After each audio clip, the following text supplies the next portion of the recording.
Let's assume for a moment that I'd like to launch a DDoS attack and I want to make it as effective as possible. Well, there's great techniques for that, and that's what we're going to talk about today.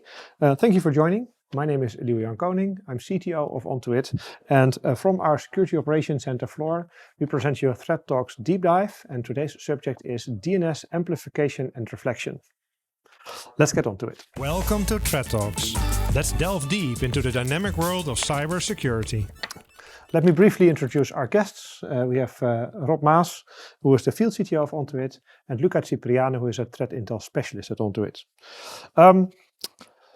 DNS amplification, DNS reflection, two separate techniques. Let's take the reflection one first. So first of all, I would like to say there's a lot of different kind of attacks. Now we're talking about this reflection attack, and we take the example of DNS, but it can be achieved also with other protocols like NTP, for example.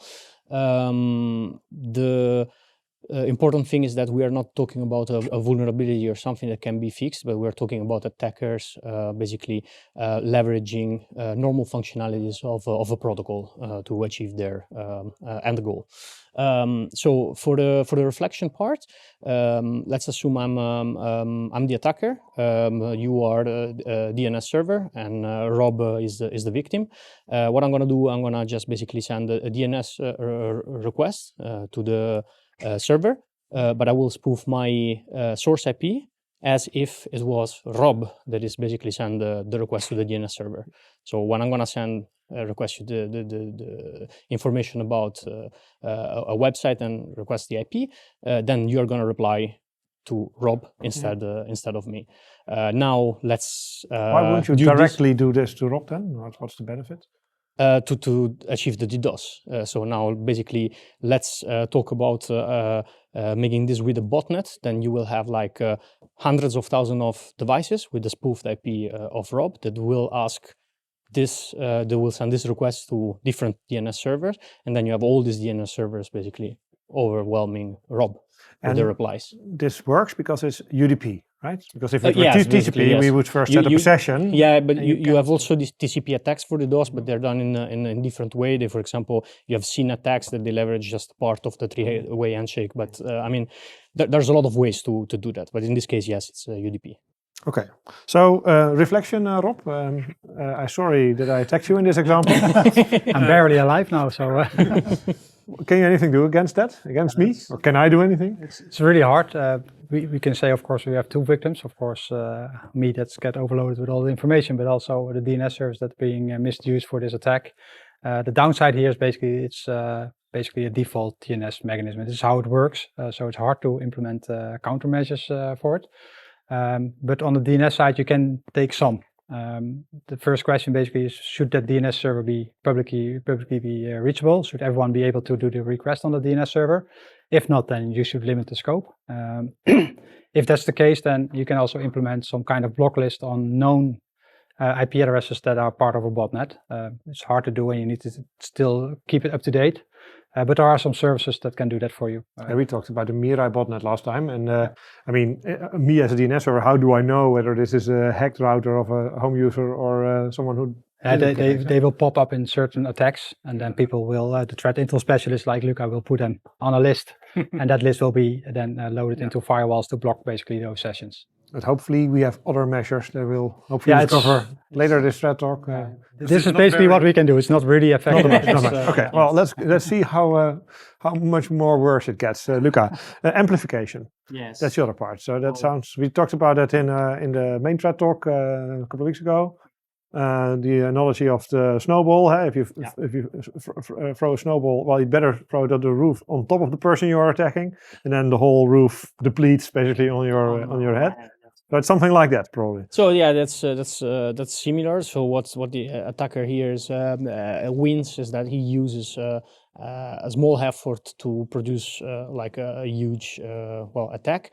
So basically, it will send a request, a DNS request, for example, in the DNS case, like a DNS any. So the DNS any is just a request that will ask the DNS server to give all the information about a specific domain. It can be the MX record, the AAA records, like all the information that you have about the domain.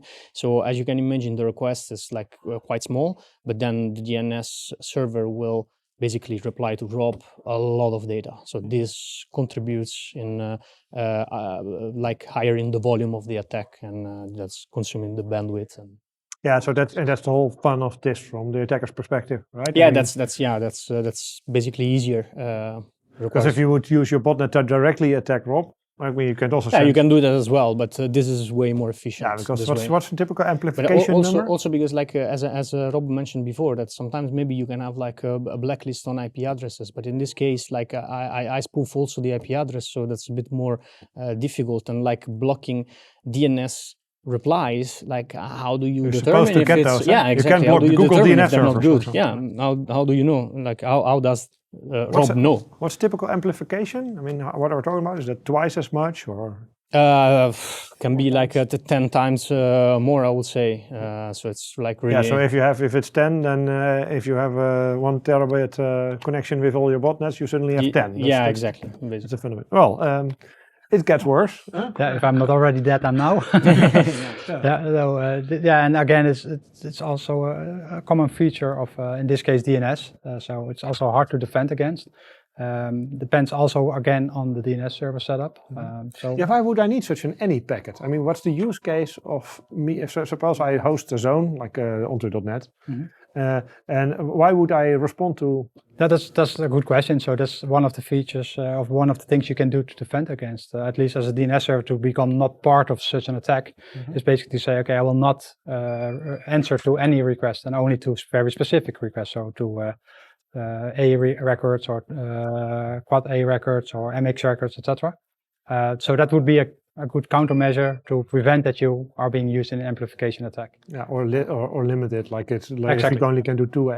Yeah, but still, yeah, it's limited what you can do. But that's it basically. Yeah. Okay. So what's the whole flow then? I understand there's 2 attacks now, those 2 techniques. That's I would say like it's not really like I wouldn't call it really like a flow. I mean, it's abusing technique. In certain from a certain point of view, the flow could be in a misconfiguration of a DNS server, as outlined by Rob. That could be the flow, but like it's itself, this attack just leverages normal traffic that should happen anyway.